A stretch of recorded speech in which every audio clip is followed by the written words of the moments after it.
Frozen Shadows, the lost flight of the C-82 Packet. February 23, 1952. The wind howled across the barren, frozen expanse of Greenland, a world of ice and snow where the sun barely kissed the horizon and the shadows stretched long and eerie across a land untouched by time.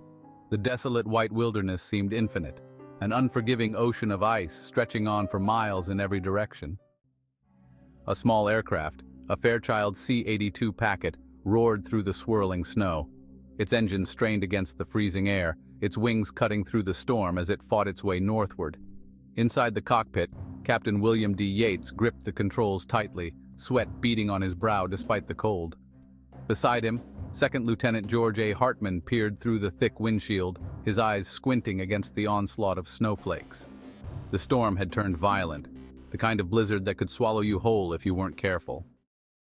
Yates adjusted the throttles, trying to push the aircraft through the thickening clouds.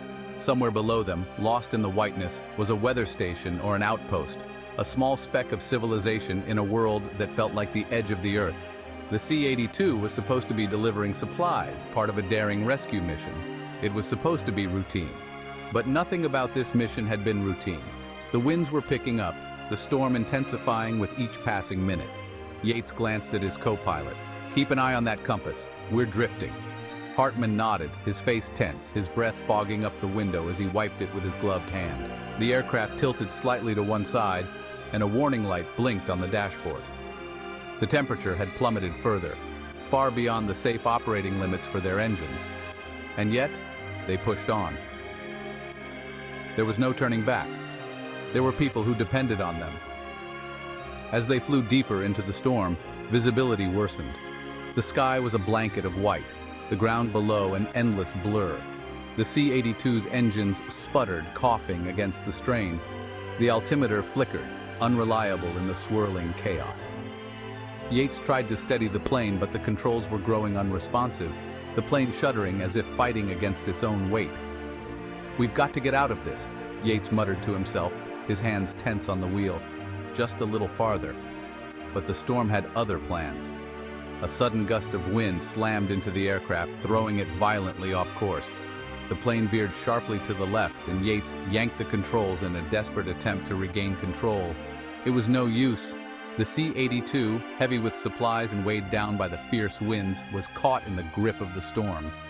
A scream of metal and wind echoed through the fuselage as the aircraft plunged toward the ground. Hours later, the storm began to fade, leaving only a deep, unsettling silence. The once roaring winds fell quiet, and the frozen landscape stretched out endlessly. But the C-82 and its crew were gone. The world had swallowed them whole, and no trace of their struggle remained. The wreckage, the twisted remains of the aircraft, had vanished without a trace. The search teams that combed through the Arctic tundra found nothing. No signs of the crash, no fragments of the plane. It was as if the storm had erased them from existence, burying the aircraft beneath layers of snow and ice that never gave up their secret. For days, and then weeks, the search continued, but the harsh realities of Greenland's frozen wilderness made it nearly impossible to track the aircraft's exact location. The team from Thule Air Base scoured the area, their breath visible in the frigid air, their eyes scanning every inch of the ice for even the smallest sign of wreckage.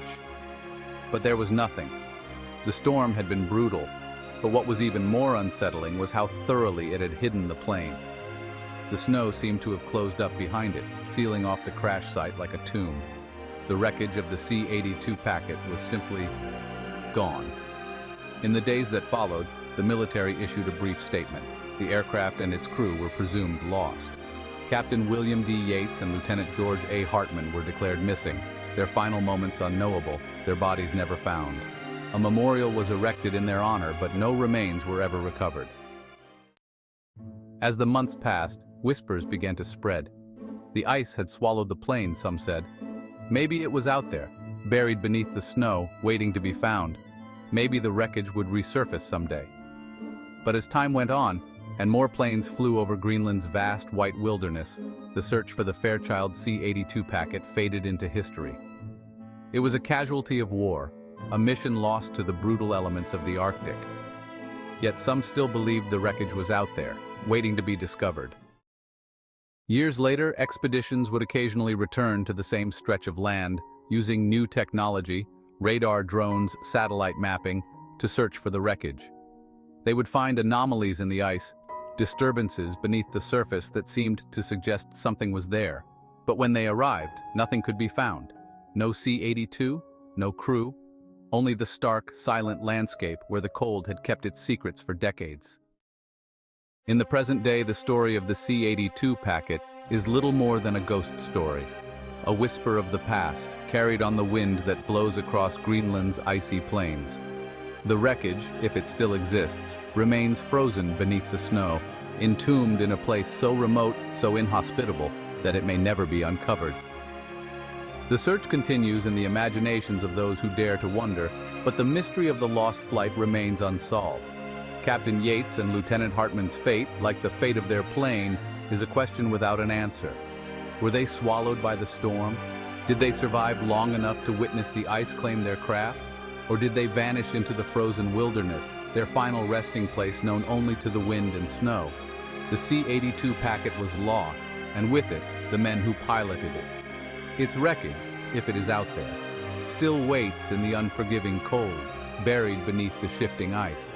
A chilling reminder that sometimes the most haunting stories are the ones that are never resolved.